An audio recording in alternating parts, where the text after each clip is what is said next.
Hola, muy buenas tardes a todos. Como siempre, encantadísima de poder estar aquí en este espacio que me permite contactar y poderme comunicar con muchas de las familias que nosotros atendemos y que nos hagan preguntas y que resuelvan dudas de algunas cositas que a veces durante consulta no se logran y que tratamos de, por medio de estos talleres, que son de temas muy generales, pues poder cubrir como todas esas necesidades.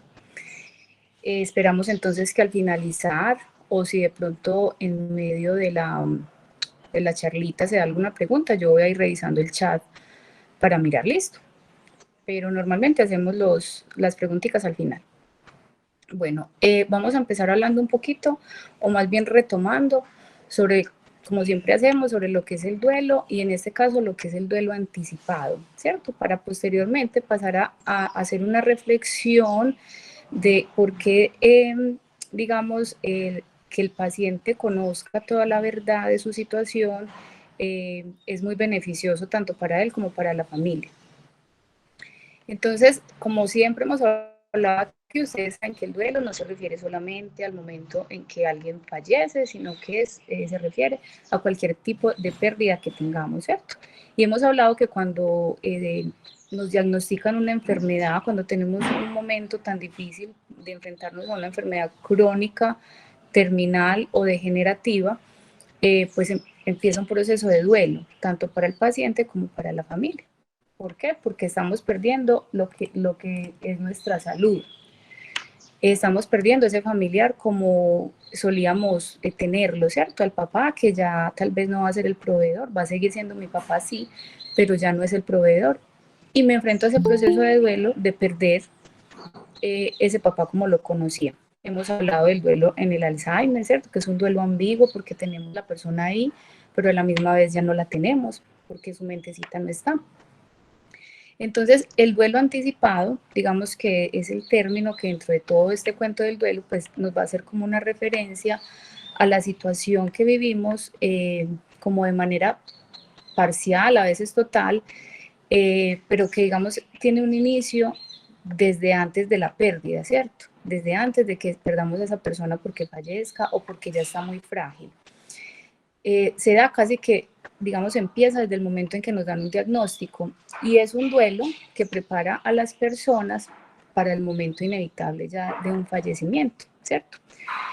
Que este duelo nos prepare no quiere decir que la persona ya no va a sufrir porque ya sufrió, o sea, no quiere decir que en el momento que perdamos a nuestro ser querido no nos va a doler porque ya llevamos muchos años con una enfermedad y supuestamente eso nos preparó. De eso no se trata, ¿cierto? Sino que tiene, digamos, esa familia, esas personas, incluso el mismo enfermo, cuando ha hecho un proceso de enfermedad larguita, lo que sí va a tener es más recursos internos para poder manejar esa pérdida, para poder, digamos, afrontar esa situación.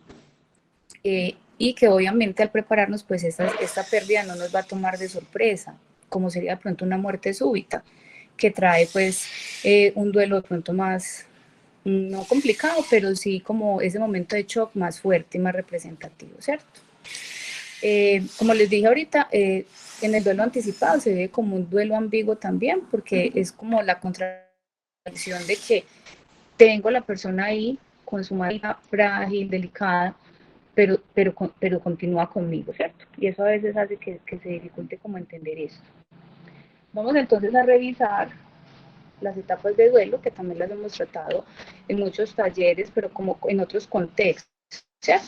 Y traje pues específicamente hoy las de la doctora Elisa de Kühler-Ross, porque son las que ella precisamente propuso para un proceso de enfermedad, o sea, para el enfermo que se está enfrentando a esa situación de enfermedad y cómo lo vive. Esta doctora se dedicó a visitar pacientes, a ir a muchos hospitales y digamos que esto fue la conclusión, no se lo inventó ella, fue la conclusión de lo que ella vio en esos pacientes.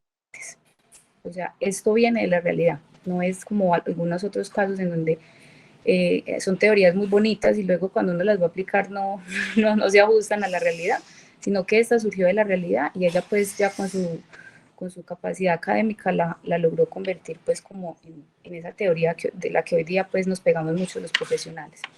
Entonces en esas etapas de duelo viene un primer momento en donde hay negación y aislamiento, ¿cierto?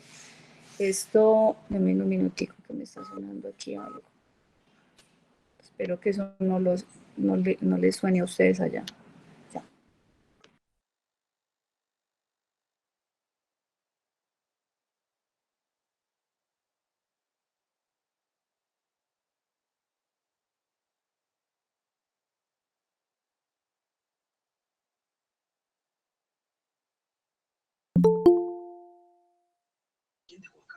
Como ustedes quieran. Pero después no estén quejándose. Vamos, compañero, firmemos ese papel.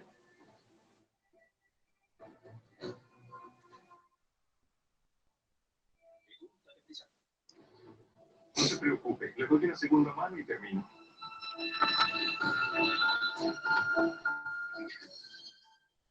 ¿Podemos apagar los micrófonos, por favor?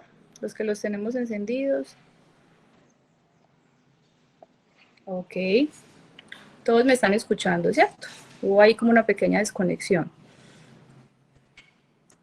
Bueno, entonces estábamos hablando de las etapas de duelo y cómo ese primer momento cuando nos dan el diagnóstico se puede presentar la negación y el aislamiento, ¿cierto? El choque es tanto que digamos que la persona se resiste a la idea de que está ante que pone en peligro su vida, ¿cierto? Esto puede ser en el caso de un cáncer que de pronto no sepamos ni siquiera cuál es el pronóstico, que nos van a hacer quimio, que nos van a hacer radio y que los médicos no nos pueden decir todavía qué va a pasar. Igual hay shock. Como también puede ser ya en una situación más adelantada, en donde ya el pronóstico es claro y nos están diciendo pues que las cosas, digamos, no pintan muy bien y que la muerte pues ya es como inminente. Pero siempre hay como ese primer momento de rechazar eso que nos dijeron. Luego viene otro tiempo de ira, así se llama, la etapa pues como de ira, en donde esa negación se sustituye por rabia, ¿cierto? Por resentimiento. En este momento digamos que empiezan a surgir los porqués, y ustedes saben de qué hablo, o sea, ¿por qué me pasó? Si yo no me merezco esto, ¿por qué me dio? ¿Por qué? Entonces la ira, digamos que se puede desplazar en muchas direcciones, puede ser contra la misma persona, puede ser contra la familia, contra la sociedad, los amigos o incluso contra Dios, ¿cierto? Es como una ira generalizada o muchas personas pues como que se ensañan con una sola. Viene la otra etapa que es la etapa de pacto, cuando ya me canso pues como de pelear con todo el mundo y conmigo mismo, entonces empieza a surgir esa fase como de intentar llegar a acuerdos para posponer esa muerte, ¿cierto? Ahí, por ejemplo, hay algunos ejemplos en donde dice, voy a ser bueno de ahora en adelante, si Dios me cura, si me da el tiempito que necesito para la primera comunión de mi nieto, o de mi hijo, para el matrimonio, para los grados, prometo ser diferente, cositas así, y ese es pues como un pacto que se hace. Y viene la etapa depresiva, en donde las personas se dan cuenta de que la vida, digamos, sí está en riesgo, de que como que la cosa sí es seria, ¿cierto? Y aquí empieza, se llama depresión, pero no es una depresión como la que conocemos pues clínicamente, es como una pesadumbre preparatoria, ¿cierto? Para la propia muerte y en el caso de la familia, pues para la muerte de mi familiar, porque esas etapas las vive tanto el enfermo como la familia. Y posteriormente viene pues, o idealmente, porque no todos llegamos ahí, la etapa de la aceptación, que es cuando las personas aceptan que ya la muerte va a ser inevitable, que tal vez está muy próxima, muy cercana, y empiezan a hacer como las paces con ellos mismos, con los demás, viene pues como todos esos procesos de perdón, y empiezan a esperar la muerte sin amargura. Estas etapas, les recuerdo, y ya lo hemos hablado en otros tallercitos, no son en orden, no son 1, 2, 3, no es que paso de la 1 a la 2 a la 3 y cuando ya llego a la 5 ya, sino que saltamos de una a otra, dependiendo pues como de la personalidad que tengamos, ¿cierto?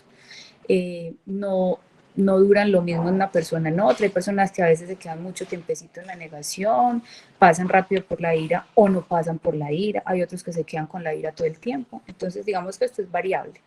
Pero en general es lo que nos pasaría a todos en una situación como esta. ¿Listo? Entonces, como les decía ahorita, ejemplos, por ejemplo, ejemplos, por ejemplo, ejemplos de la negación. Cosas como decir, no, yo me siento bien, o sea, yo no tengo nada, esto no me puede estar pasando, eso no es para mí. Entonces, miren que no siempre la negación se da diciendo pues que no, otras veces es el que no quiere hablar del caso, no quiere hablar del tema, no quiere que le mencionen cáncer, no quiere que le mencionen pues, lo que tiene.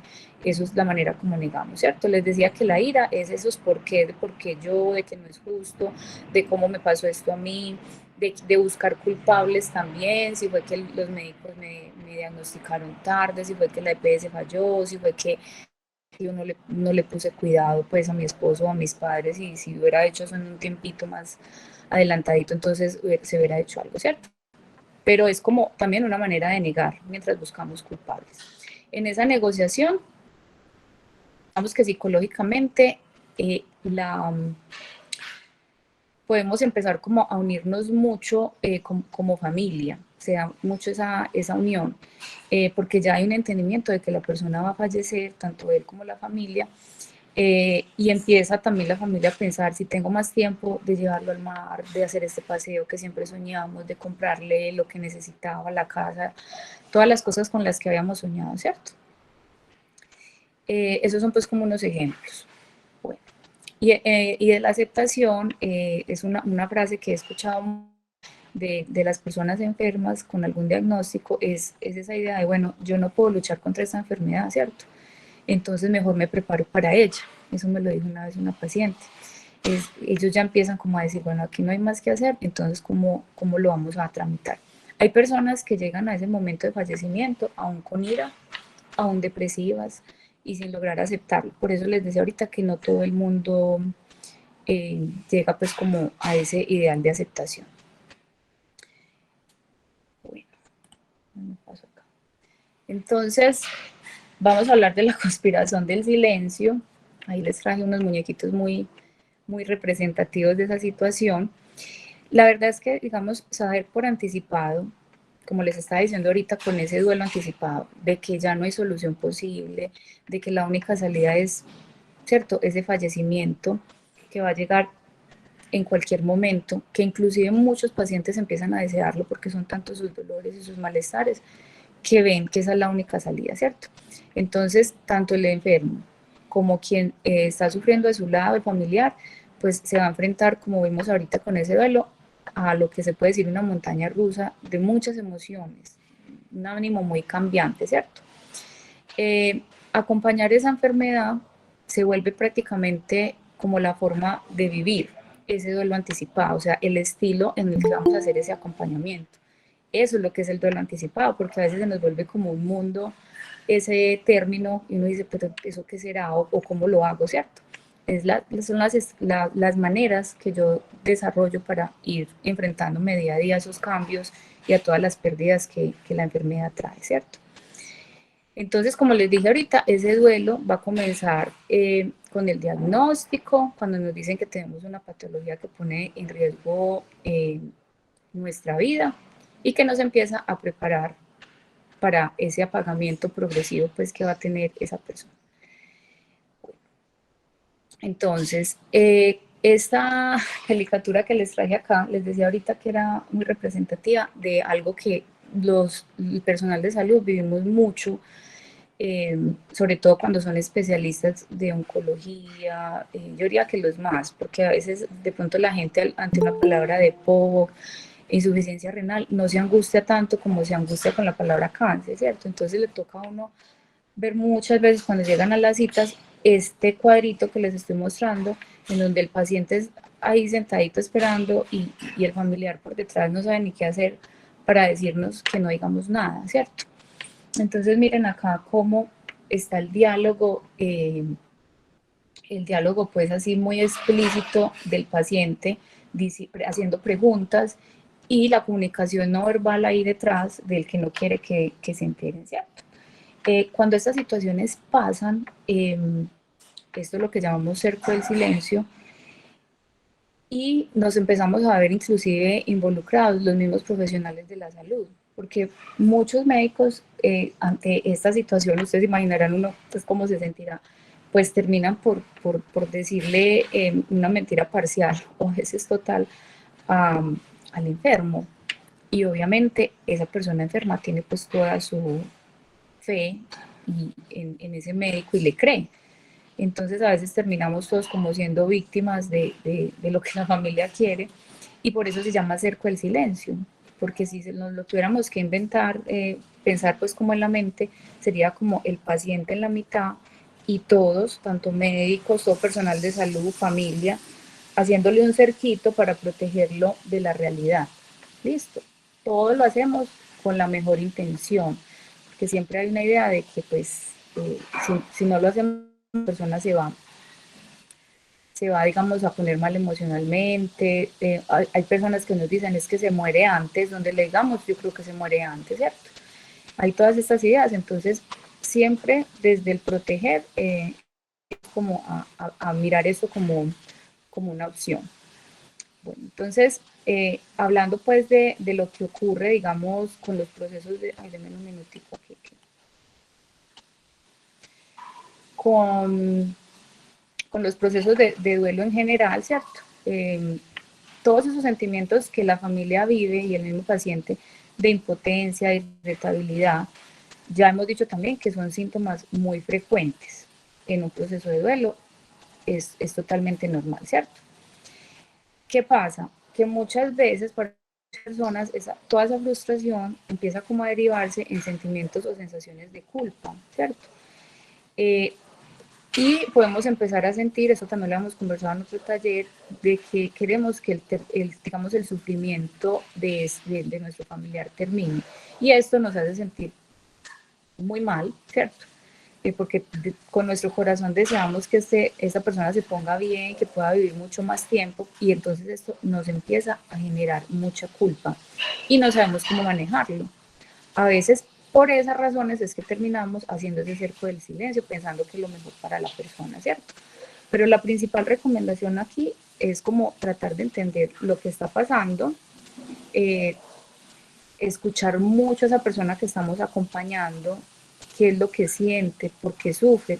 Y esto suena muy fácil y muy lógico, pero nos pasa muy a menudo que vemos que la persona enferma, sintiendo en su cuerpo que ya de pronto el final está cerca, quiere tener conversaciones y hablar de cosas que para él son importantes, como sus exequias, como deseos, las voluntades anticipadas, lo que quiere, lo que no quiere, y los familiares le cortan la conversación, porque como me duele tanto y no quiero pensar eso, y tal vez todavía estoy en proceso de negación, entonces no, papá, no hable de eso, no, mamá, no hablemos de eso, a mí no me gusta el tema, ¿cierto? Y le quitamos como esa posibilidad de que exprese y nos cuente las cosas. Entonces miren cómo la comunicación en estos procesos de acompañamiento es clave, es clave, y a veces digamos que es lo que más alivia, ¿cierto? Ustedes saben que la comunicación no es solamente hablar, es también escuchar, eso lo sabemos desde primaria, que hay emisor, que hay receptor, pero como acompañante nos angustia mucho el no saber qué vamos a decir. Entonces, para evitar como que nos corchen, lo que hacemos es cortar esa comunicación y mejor no hablemos de eso. Cuando lo que debemos es entender que muchas veces esa persona solo quiere ser escuchada, solo quiere hablar, y posiblemente tenga muy claro que nosotros no tenemos respuestas, o que si las tenemos no es de pronto lo que él quisiera escuchar. Entonces es como quitar esa angustia de pensar que tengo que decir algo, que es lo que nos pasa muchas veces cuando vamos a los velorios o a los entierros de alguien, que uno está encartado y no sabe ni qué decir, y realmente es que no hay nada que decir, porque cualquier cosa que digas va a ser, no va a ser suficiente, va a ser ridícula, no, ¿cierto? Entonces, quitémonos como eso para que podamos como hablar abiertamente de todos esos problemas y dificultades que la persona enferma está teniendo, para que se vuelvan más reales, sí, así, más crudos, pero también para que podamos ayudarle a esa persona y a nosotros mismos como familiares a afrontar mejor la situación, ¿cierto? Porque de esa manera es que todas las partes van a entender lo que está pasando, van a entender cómo lo vive cada uno, porque somos muy diferentes y todos lo vivimos de diferente manera, y vamos a poder como ir avanzando en ese proceso todos nosotros como familia, ¿cierto? Entonces, digamos que cuando demostramos lo importante que es la otra persona, para nosotros escuchando, y si podemos pues también dando dando algún aporte, pues digamos que esto va a hacer que esa persona se sienta más amada, más comprendida y toda esa situación va a ser más llevadera, ¿cierto? Esa persona enferma se va a sentir más acompañado, porque realmente eso es acompañar. Acompañar no es liderar, acompañar es ir a la par y hay que ir al ritmo de ellos. Entonces, muchas veces con estos temas del cerco del silencio, no es como la familia se angustia mucho cuando de pronto va a haber una cita de psicología o con trabajo social, pensando que nosotros vamos como a saltar a decir toda la verdad, pero nosotros tenemos muy claro que tenemos que ir al ritmo de la persona, ¿cierto? Tenemos claro que el enfermo tiene el derecho de saber su realidad, pero no por eso tampoco la damos así. Si la persona pregunta, si la persona quiere saber, si la persona manifiesta deseos de enterarse, la información se le debe dar. Si la persona por el contrario dice, yo no quiero saber nada, entiéndase con mi hija, con mi hijo, con mi esposo, pues entonces digamos que uno lo va como haciendo también de esa manera, pero obviamente desde la parte médica hay que ir entregando información. ¿Por qué? Porque sea que estemos atravesando por un proceso, eh, ¿cómo les digo yo?, con algún pronóstico que tenga esperanza de que con una quimio, una radio, de, nos vamos a curar, como pueda que sea de tipo paliativo, en donde no hay cura, pero hay alivio. O sea, cualquiera que sea la situación, esa persona debe saber lo que está pasando para tomar decisiones. ¿Por qué? Porque en un momento va a llegar el médico a decir, ¿quieres quimio o no quieres quimio? ¿Quieres radio o no quieres radio? ¿Quieres cirugía o no quieres cirugía?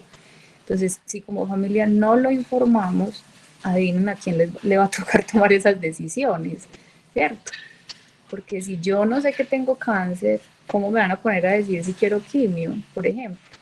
Que a veces lo ocultan muy fácil porque como las quimios son orales y son con pastillitas, entonces no le decimos lo que está pasando. Si llega un momento en donde esas quimios van a ser así, de ir a la unidad de oncología, en donde dice bien grande quimioterapia, no lo vamos a poder ocultar más, entonces debe ser muy angustiante para un familiar tener que tomar ese tipo de decisiones, sabiendo que la persona enferma, adulta y lúcida podría claramente decir sí o no, como cuando decimos sí me entuba, no me entuba, sí me resucita, no me resucita, ¿cierto? Entonces la idea siempre es como promover esa autonomía en el paciente para que él pueda tomar sus propias decisiones y eso no lo podemos lograr si no le decimos la verdad. Eso sería muy, muy, muy complicado. Entonces, entendiendo, vamos a hablar entonces en sí de lo que se trata pues el cerco del silencio, como les decía, hace años se llamaba conspiración del silencio. Imagínense qué título tan como macabro. Por eso lo cambiaron a cerco, porque cuando decimos conspiración hay como algo negativo en esa palabra, de pensar como que todos nos pusimos de acuerdo para hacer daño y se tiene mucha claridad de que esto no es con esa intención, sino como les dije al principio, con la intención de proteger, ¿cierto? A pesar de que no es beneficioso, la intención inicial es proteger, entonces se cambió a cerco del silencio. ¿Qué vendría siendo entonces esto? Pues, o sea, como la definición, ¿cierto? También se llama a veces pacto de silencio, porque pactamos para quedarnos calladitos. Digamos que la definición que se ha aceptado más en términos académicos es la que dice que es un acuerdo, ¿cierto? Un pacto, un acuerdo que puede ser implícito o explícito. ¿Qué quiere decir esto? Que puede ser claramente que nos sentamos como familia y dijimos no le vamos a decir, o que puede ser que realmente nadie dijo eso, pero todos están callados, ¿cierto? Entonces es un acuerdo implícito o explícito por parte de familiares, de amigos, también de profesionales, como les dije ahorita, porque terminamos nosotros ahí también a veces metidos, de alterar la información que se da al paciente con el fin de ocultarle el diagnóstico, el pronóstico, la gravedad de la situación, una o la otra. ¿Por qué? Ahorita les voy a mostrar otro cuadrito, pero a veces estos cercos de silencio son parciales o totales. ¿Qué quiere decir eso?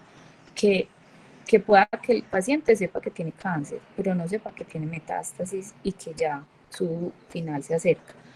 que a veces no sepa ni siquiera que tiene cáncer y menos que tiene metástasis, ¿cierto? Entonces, por eso decía ahí que diagnóstico, pronóstico o gravedad de la situación. ¿Listo? Bueno, entonces hay otro autor que dice que es como un conjunto de estrategias que las familias, ¿cierto?, han ido utilizando para evitar y no comunicarle al paciente la gravedad de la situación, ¿cierto?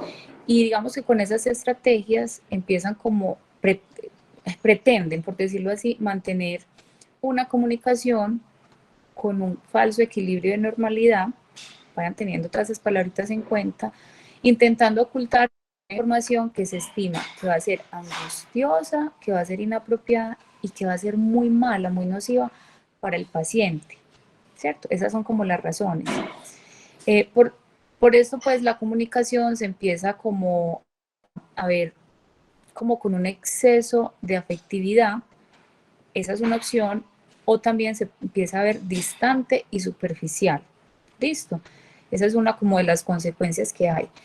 Y los enfermos o las personas, pero más la persona que está enferma, pues no es boba, digámoslo así, porque ellos mejor que nadie saben qué sienten, ellos mejor que nadie conocen los cambios que su cuerpo internamente está viviendo, ya no tienen las mismas energías, se sienten mal. Entonces, cuando empieza a haber esa afectividad, perdón, tan cargada como esa, que es muy normal que cuando una persona está así tan frágil, en las familias se acaban los problemas, todos se unen, y es muy bueno, digamos que lo esperaba, pero la persona enferma empieza como que, aquí qué pasó, pues esto está como sospechoso, ¿cierto? O se da la otra opción que les decía de ponerse distante y superficial. ¿Por qué? Porque como hablamos ahorita, a nosotros nunca nos enseñan en ningún momento de la vida a saber qué hacer en estos casos. Entonces, cuando algo sobrepasa nuestra capacidad de saber qué hacer, lo que hacemos es que nos perdemos, ¿cierto? Nos ponemos evitativos, en negación, como hablamos ahorita en las etapas. Entonces, yo por allá no vuelvo. Y eso pasa mucho, por ejemplo, con las personas ya mayorcitas, que son los enfermos, que tienen 5 o 6 hijos, y no falta el hijo que iba mucho y ya no va. Y si esa mamá enferma y angustiada porque el hijo no va, como no sabe que ella está tan enferma y se va a morir, entonces ella no entiende, las hermanas no le pueden decir y resulta que el joven no volvió porque no es capaz, no es capaz con el tema, no es capaz con la situación y se perdió, pero la persona enferma no entiende qué está pasando, ¿cierto? Entonces, ¿qué pasa? Sea porque nos pongamos demasiado afectivos o distantes, que todo esto empieza a ser como una represión en la persona enferma y empieza a tener aislamientos emocionales, ¿cierto? ¿Qué es un aislamiento emocional? Ya no habla mucho, ya se encierra, la pasa como un poquito enojado, porque en el fondo intuye que lo están engañando, ¿cierto? Entonces miren que eso no lo quería pasar en un momento de fragilidad, de enfermedad y un riesgo inminente de muerte, ¿cierto? Debemos es estar mucho más unidos y más abiertos a esa comunicación. Entonces, esto hace que se dificulte o se impida que esa persona que ya, digamos, esté en etapa terminal o en final de vida, pues, como les dije ahorita, pueda expresar sus miedos, sus angustias, sus deseos y sobre todo que pueda empezar como a elaborar y a resolver proyectos para el futuro o sanar sus relaciones. Eh, Somos tan diferentes todos que ustedes, o sea, no, yo no podría hacer una lista si me dijeran qué hace uno desde psicología o trabajo social con un paciente en final de vida, porque sería infinita.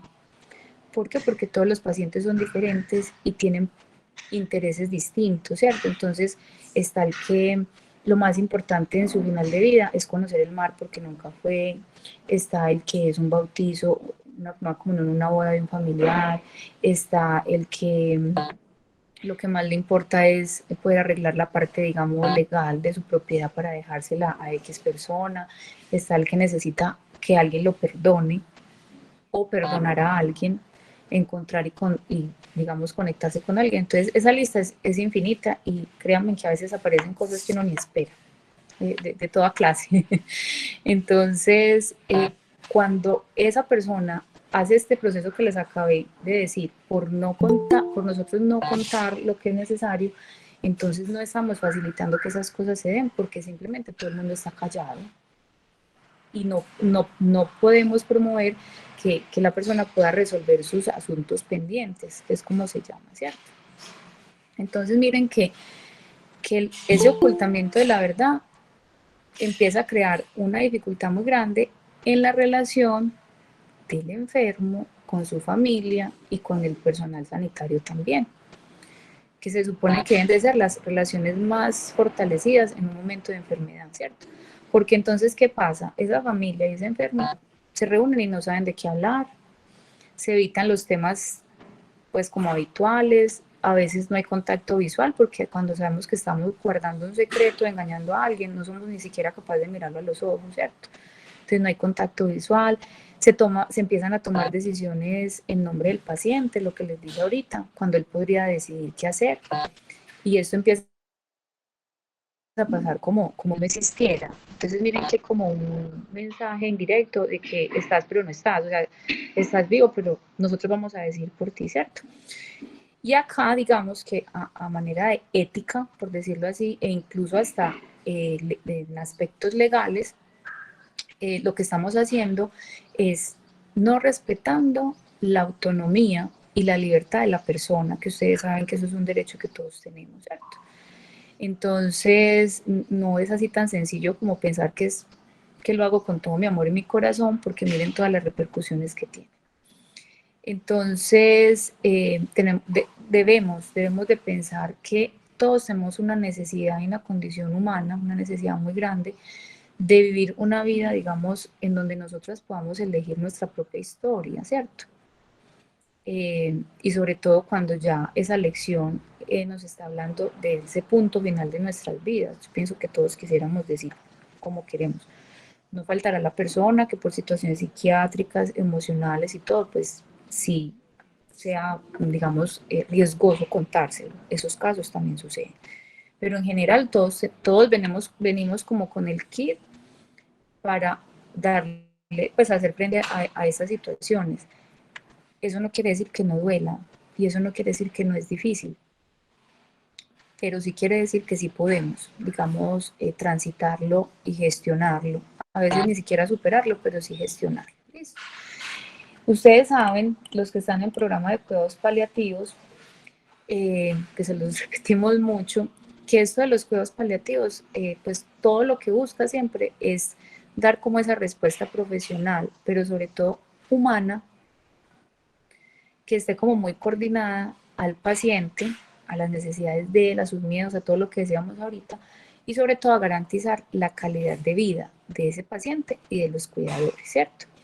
Entonces, ¿qué pasa? Miren que la única manera de nosotros poder lograr eso que les acabo de decir es coordinando todo ese trabajo de manera muy integral con nosotros como equipo, ¿cierto?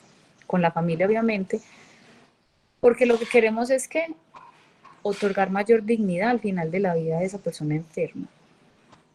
Y cómo, si ustedes se ponen a pensar sobre la dignidad, ¿cierto? Cómo uno a nivel personal se siente que le están respetando esa dignidad, sobre todo al final de la vida, en donde uno empieza a tener situaciones en donde esa dignidad empieza, pues le empieza a uno a doler mucho, como verme con pañales, verme en una silla de ruedas, ver que me tienen que limpiar, ¿cierto? Entonces, si vamos a pensar en cómo esas cositas no las podemos quitar porque son parte de la enfermedad, ¿cierto? Pero ¿cómo podemos otorgar mayor dignidad al final de la vida de esa persona? Entonces va a ser por medio de la prevalencia de esa capacidad de autonomía que tiene, los que están bien de su cabecita, ¿cierto? Y eso se da solamente si le permitimos a ese paciente tomar decisiones respecto a su propia vida y a su salud. Listo. ¿Qué estamos haciendo ahí? Estamos preservando y estamos respetando los valores de esa persona, las convicciones que han guiado toda su vida y eso pues finalmente le va a permitir a la familia contar con todo el apoyo de nosotros como equipo, en todo el acompañamiento psicosocial para que pueda pues como eh, afrontar esa situación de la manera más adecuada, aún con el dolor pues que no podemos hacer para un lado. Entonces, miren lo que les estaba diciendo de las convicciones, ¿cierto? Todo será de eso. Y nunca nos prepara una enfermedad o tener una enfermedad por mucho tiempo. No tiene decisiones propios que obviamente van a ser muy definitivos para esas decisiones de final de vida. Yo puedo llevar 40 años casada con mi esposo y eso no quiere decir que pensemos igual o que seamos igual, ¿cierto? Por eso nosotros tenemos pacientes que toman decisiones X al final de su vida y las parejas no están de acuerdo. Pudieron tomar. Si no es la verdad, era esa pareja la que las iba a tomar y posiblemente eso va en contra de las convicciones que el paciente tenía. Entonces, es lo que estoy contando, que esas situaciones, digamos, no tengan. Lo otro, a ver, déme un minutico, yo miro en el chat, ¿hay alguna pregunta? No, todavía no listo. Mejor si las dejamos entonces para el final. Bueno, como les decía ahorita, en el acompañamiento psicosocial, sobre todo pues, desde psicología, trabajo social, el asesor espiritual también, nosotros lo que tratamos de hacer es mejorar esa comunicación para poder dar la ayuda necesaria al paciente, a la familia, apoyarlos emocionalmente, darles herramientas de afrontamiento a todos esos cambios que nos aparecen para poder como enfrentar esas crisis de mejor manera, ¿cierto? Y todo esto que les acabo de decir va a favorecer mucho esa toma adecuada de decisiones y de poder como decir, si estamos trabajando en equipo, el de nosotros que es multidisciplinario, y que la familia se sienta más tranquila y obviamente también el paciente con las decisiones que toman. Decisiones como qué, como si me hago la quimio o no me la hago, ¿cierto? Porque entonces empiezan los vecinos, los tíos, los primos, todo el mundo a hablar. Uno ya al final no sabe ni qué es lo que va a hacer porque todo el mundo opina distinto y resulta que el que tiene que decidir y opinar ni siquiera sabe que está enfermo.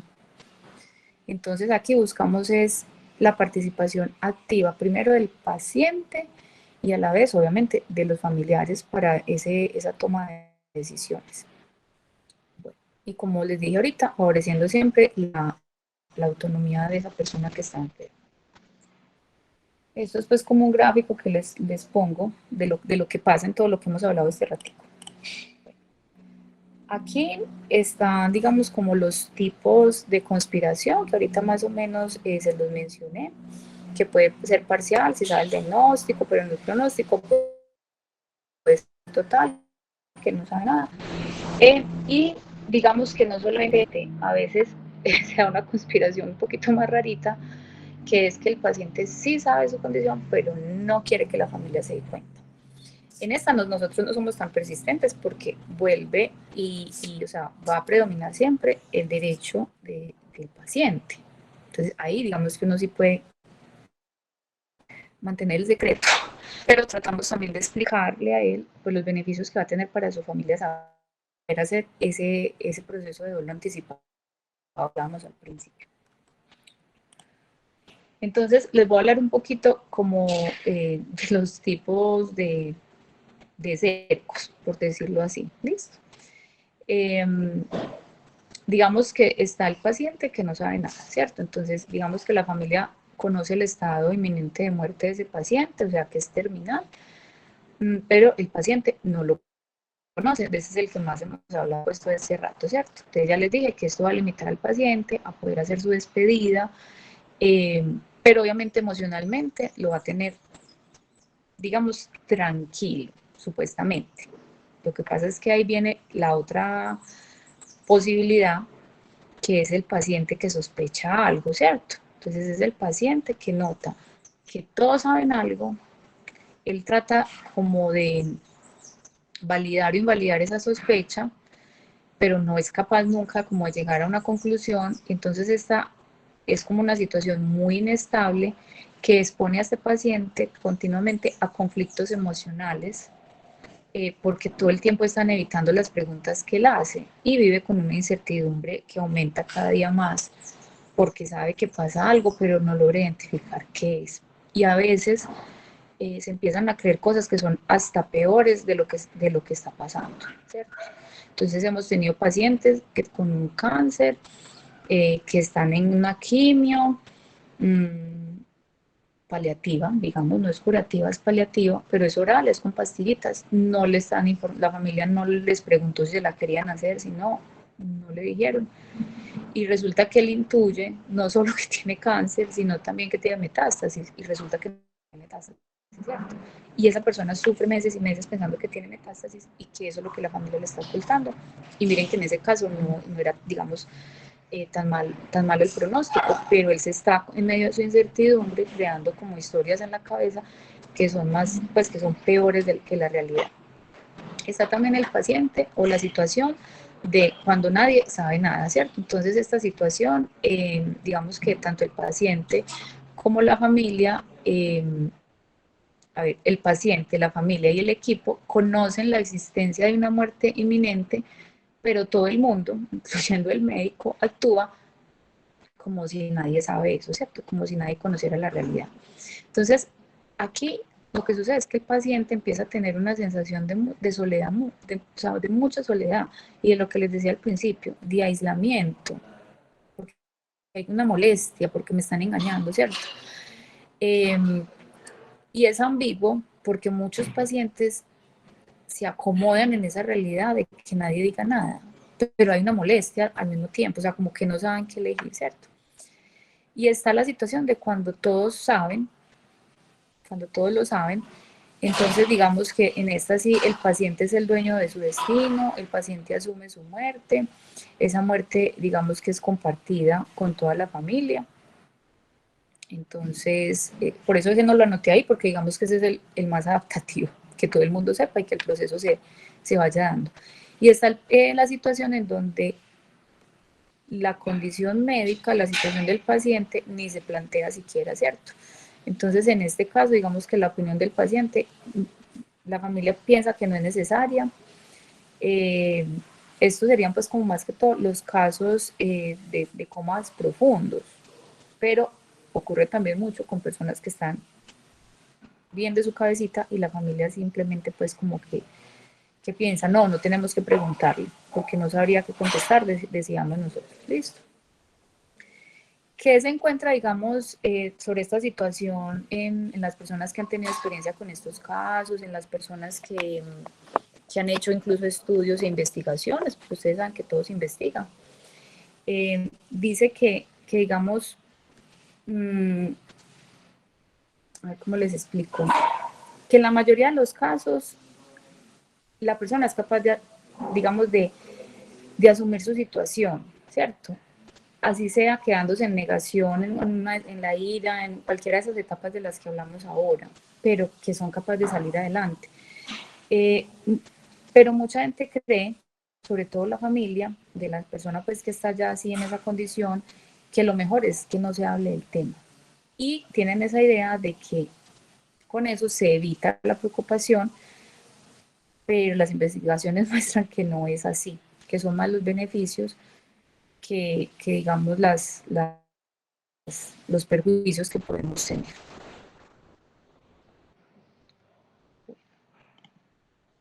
Y vamos a hablar precisamente de esas consecuencias, ¿cierto? Que tiene el no, el no decir la verdad. Estas no las quise pues como poner, por si quieren tomarle un pantallacito, una foto, no las quise resumir, porque es importante que las tengamos claras, ¿cierto?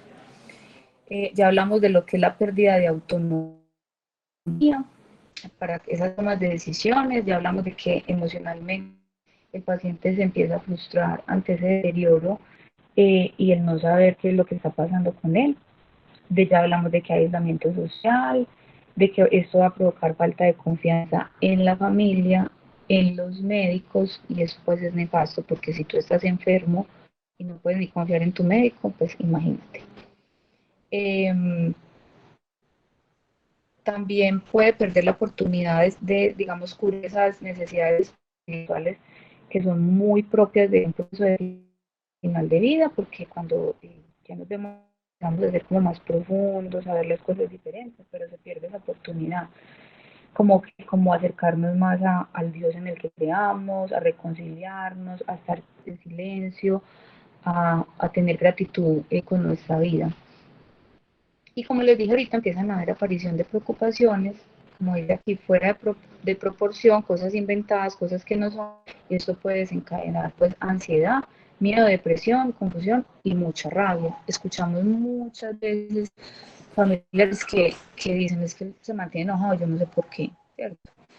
Eh, Obviamente también sabemos que por diagnóstico y más las personas se ven pues como irritables y se ponen de temperamento difícil, pero muchas veces puede ser por eso, porque se sienten engañados. Y a nivel familiar, pues hay un bloqueo de comunicación, obviamente, entre la familia, se altera el afrontamiento que necesitamos, que es muy importante, de la muerte. Eh, se nos, al no haber pues como ese duelo anticipado, se nos puede complicar el duelo que aparece después del fallecimiento, porque se nos juntan todas esas culpas y todo después. Y empiezan a haber alteraciones en la toma de decisiones que son tan importantes para esos procesos de enfermedad, ¿cierto? Que fue lo que hablado pues todo este rato, y que si no decidimos bien, pues pueden desencadenar muchas culpas en los familiares, y la culpa es una de las cosas que más fácilmente puede complicar un proceso de duelo después del fallecimiento. Les quiero compartir aquí unas frases de personas, digamos, que son muy destacadas en el área de todo este tema de duelo y de acompañamiento en final de vida. Este también, si quieren, tomarlo en pantallazo, una fotico, lo que sea, porque realmente describen pues como de manera muy clara todo lo que hemos venido hablando. Ahí les recomiendo estos dos libros, Un buen morir y El camino de las lágrimas. Estas frases que hay ahí salen de esos libros, pero obviamente pues en el libro encontrarán muchas más cosas. De Lisa Kuller no les puse porque ya tiene muchísimos. Cualquiera de ellos que se lean podría pues como ayudarles. Pero a manera general, lo que estas personas nos dicen acá es que no es bueno optar al enfermo que esté sobre todo pues en fase terminal, pero puede ser también de una enfermedad crónica, esa gravedad a la que está enfrentándose y el riesgo inminente que haya de que pueda morir, ¿cierto? Porque, como les decía, en ese deterioro físico, las personas se dan cuenta las señales no verbales que la familia, el personal médico, su propio cuerpo le está dando, ¿cierto? Y la angustia crece. Esa es pues como la conclusión. Voy a leer este de Elizabeth, que es como más completico. Todos los pacientes son conscientes de la gravedad de su enfermedad, tanto si se les ha dicho como si no. No siempre ellos comparten este conocimiento con su médico o con su pariente más próximo. La razón de esto es que es doloroso pensar en una realidad así, y cualquier mensaje implícito o explícito encaminado a no hablar de ello suele ser captado por el paciente, que de momento lo acepta encantado, ¿cierto? Eso lo hablamos ahorita. Puede que en un primer momento guste porque estoy en negación que nadie hable de eso, ¿cierto? Pero sin embargo, llega un momento, que esta fue la señora que les conté al principio, que se dedicó a entrenar personas que estaban en final de vida para llegar a estas conclusiones. Ella dice que llega un momento en que todos nuestros pacientes sienten la necesidad de compartir algunas de sus preocupaciones, de quitarse la máscara, de hablar la realidad y de ocuparse de cuestiones vitales, mientras aún están a tiempo. O sea, ¿qué quiere decir esto? Que por más que estemos en negación, siendo pacientes, no queramos saber, llega un momento en donde todas estas cosas son necesarias. Y si estamos envueltos en esa mentira, pues esto no se va a dar y no lo estamos facilitando a esa persona que tanto queremos. Bueno, por aquí ya vamos como terminando. No sé si las preguntitas las quieran hacer abriendo los micrófonos o quieran de pronto escribirlas. Puede ser de cualquier manera. Es un tema muy amplio y nos quedaríamos 2 días. Lorena, yo quisiera preguntarte algo. Pues por lo general los pacientes siempre perciben como que ya es la hora, como con lo que me ha tocado a mí, digamos, en pacientes paliativos. Ellos siempre como que, incluso cuando nos acercamos como voluntarias, hablan de ese silencio de los parientes. ¿Qué tan recomendable es como juntar las dos partes o es preferible que lo haga la parte médica? Mira, por eso digamos que el acompañamiento en cuidados paliativos, aunque hace muchos años se daba solo ya en la terminalidad y el final de vida, ahorita sabemos que lo ideal es hacerlo desde el momento del diagnóstico, porque con el equipo estamos haciendo un proceso.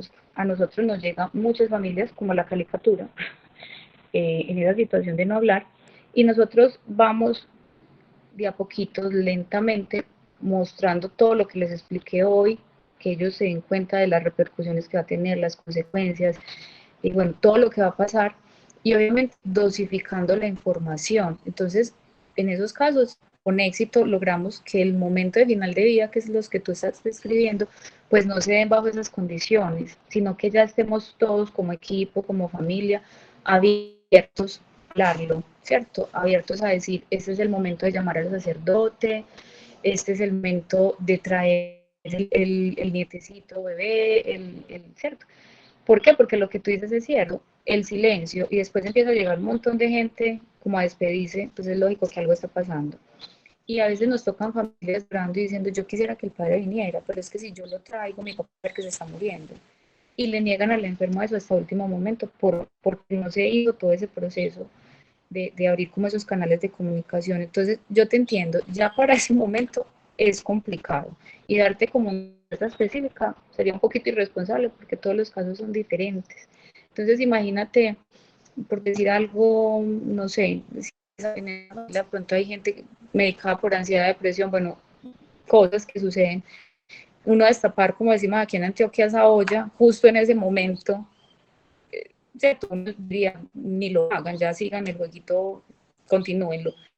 Pero habrán otras familias en donde se puede, en donde abrir la situación y decir, mira, esto pasa, lo que está pasando, entonces ya vamos a hablar con verdad. Y uno pues como psicosocial logra como facilitar el momento, por decirlo así, para que se hable. Y ocurren a veces situaciones que lo tocan a uno mucho.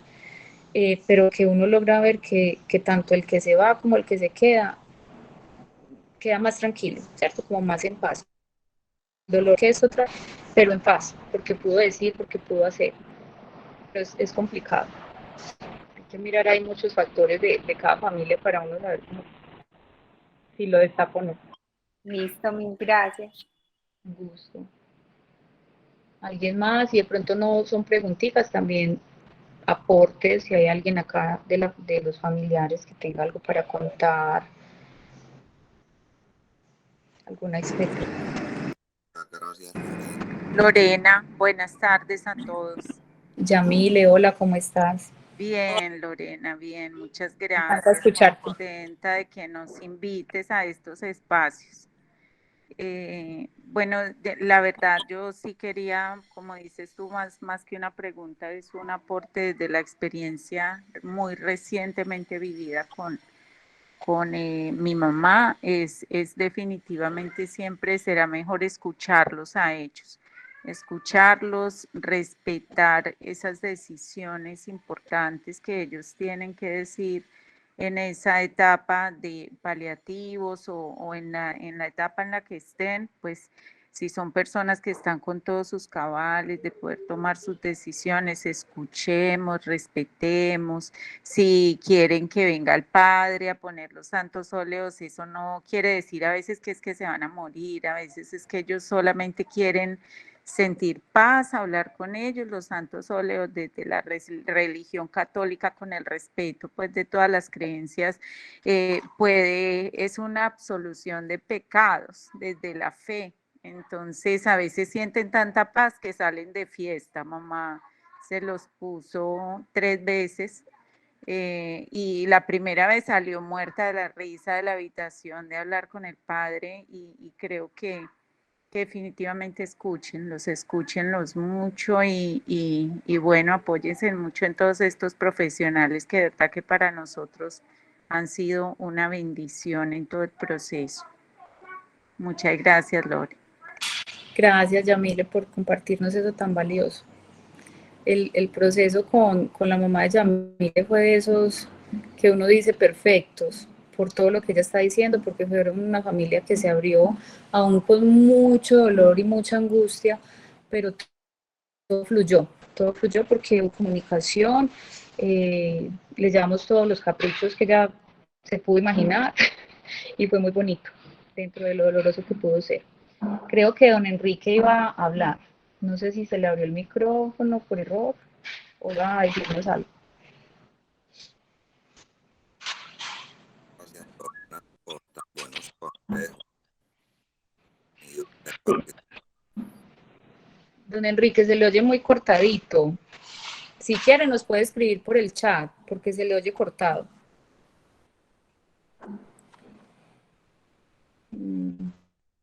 Escuchando.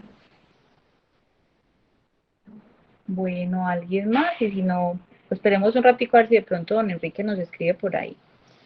Y si alguien más quiere ir participando con el micrófono. Gracias, Lorena, por tan bonitos consejos. Ahí Dios te te escuchamos. bendiga. Con muchísimo gusto. Mi mamá sufre de demencia senil. Aquí estamos acompañándola mucho en todo ese proceso que es demoradito. Entonces, con la ayuda de todos ustedes, mi Dios les pague. Sí, don Enrique, con las personas como la mamá con demencia, esto digamos que es un poquito diferente, pero la conclusión es la misma, ¿cierto? Igual ellos tienen sus momenticos de lucidez también y siempre, incluso nosotros recomendamos no creernos tanto que no están, porque a veces incluso en consultas a nosotros no nos gusta mucho que hablan cosas como si el paciente no está, y posiblemente sí, el paciente no entienda, pero está, todavía está, ¿cierto? Entonces, bueno, ahí de pronto no va a haber autonomía y esto, pero sí el respeto como por la presencia del otro. Pero es con mucho gusto, don Enrique. Bueno, ¿alguien más? Y si no, como para ir cerrando.